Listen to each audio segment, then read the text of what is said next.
இன்றைய நாள் கர்த்தருடைய வார்த்தை எசேக்கியேல் புத்தகம் 37ஆம் அதிகாரம் 14ஆம் வசனம். என் ஆவியை உங்களுக்குள்ளே வைப்பேன், நீங்கள் உயிரடைவீர்கள். நான் உங்களை உங்கள் தேசத்தில் வைப்பேன். அப்பொழுது நான் கர்த்தர் என்று அறிந்து கொள்வீர்கள்.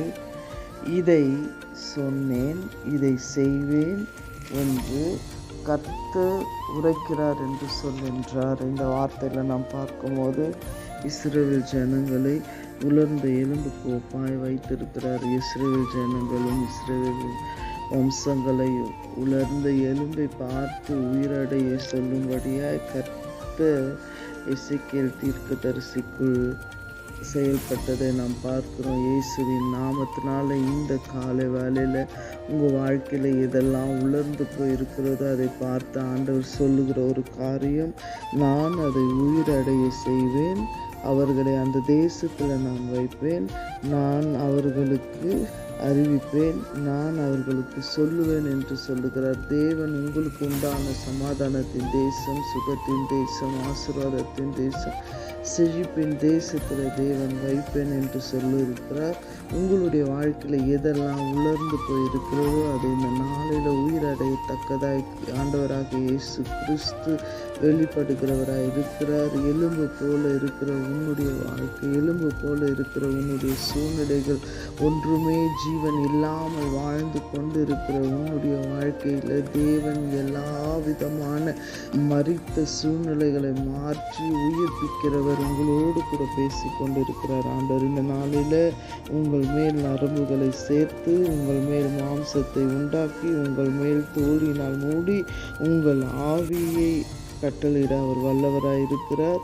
இன்றைய நாளில் எல்லாவற்றிலும் தேவன் உயிரடை செய்ய வல்லவராயிருக்கிறார். நரம்பு என்பதும் சதை என்பதும் மாம்சம் என்பதும் தேவன் கொடுத்திருக்கிற ஆவி, ஆத்துமா, சரீரத்தை உயிர்ப்பிக்கிறவராயிருக்கிறார். பரிசுத்த ஆவியானவரும் பிதாவானவரும் இயேசு கிறிஸ்துவானவரும் உன் வாழ்க்கையில் ஒருவராயிருந்து உங்களை உயிரடைய செய்ய அவர் வல்லவராயிருக்கிறார். இயேசுவின் நாமத்தினால் இதெல்லாம் விழுந்து போன சூழ்நிலையாக இருக்கிறது, அதை திரும்ப தேவன் கட்டுகிறார். விழுந்து போன தாவீதுனுடைய கூடாரத்தை திரும்ப கட்டினதை போல இயேசுவின் நாமத்தினால் இதை கேட்டுக்கொண்டிருக்கிற உங்கள் வாழ்க்கை, விழுந்து போன காரியங்கள், மரித்து போன காரியங்கள் ஒன்றுமே எழும்பாது என்று சொல்லுகிற சூழ்நிலையை மாற்றி அவர் உங்களை பலப்படுத்த, உயிர்ப்பிக்க அவர் வல்லவராயிருக்கிறார். இதை விசுவாசிக்கிறவர்கள் நீங்கள் சொல்லுங்க, என் வாழ்க்கையில் உலர்ந்து போன காரியங்களை உயிர்ப்பிக்கிற தேவன் என்னோடு கூட இருக்கிறார்.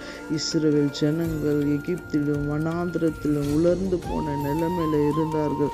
ஆனால் தேவன் அவர்களுக்கு உண்டான கானானை கொடுத்து உயிர்ப்பித்ததை போல உங்களுக்கு உண்டான கானானின் ஆசீர்வாதத்தை கொடுத்து அவர் உயிர்ப்பிக்க வல்லவராயிருக்கிறார். தேவ பிள்ளைகளே, ஆபிரகாம் சொல்லுகிறார், எனக்கென்று ஒரு பிள்ளையும் இல்லையே என்று சொல்லி அவர் கலங்குகிற பொழுது தேவன் ஆபிரகாமை பார்த்து சொல்லுகிற ஒரு காரியம், வானத்தின் நட்சத்திரத்தை போலும் கடல் மணலை போலும் உன் சந்ததிகளை நான் பெருக பண்ணுவேன் என்று சொன்ன தேவன், செத்த உடம்பு, உயிரற்ற உடம்பாய் இருந்த சாராளின் உடம்புக்குள்ள, ஆபிரகாமின் உடம்புக்குள்ள தேவன் வெளிப்பட்டு அவர்களுக்கு உண்டான வாரிசாய் ஈசாக்கை கொடுத்ததை போல, ஈசாக் என்பதற்கு மகிழ்ச்சியும் சிரிப்பும் என்றும் அர்த்தமாய் இருக்கிறது. அவர் வாழ்க்கையில் எப்பொழுது ஈசாக்கு பிறந்தாரோ அப்பொழுது மகிழ்ச்சியும் சந்தோஷத்தின் தேவன் கட்டளையிட்டார். உங்களுக்கு உண்டான ஈசாக்கை பிறக்க பண்ணி உங்களுக்கு உண்டான மகிழ்ச்சியும் சந்தோஷத்தையும் தேவன் இந்த நாளில் கட்டளையிட வல்லவராயிருக்கிறார். அது விசுவாசித்து நீங்கள் பெற்றுக்கொள்ளும்படியாய் இந்த வேளையில் உங்களை ஆசீர்வதிக்கிறேன். God bless you.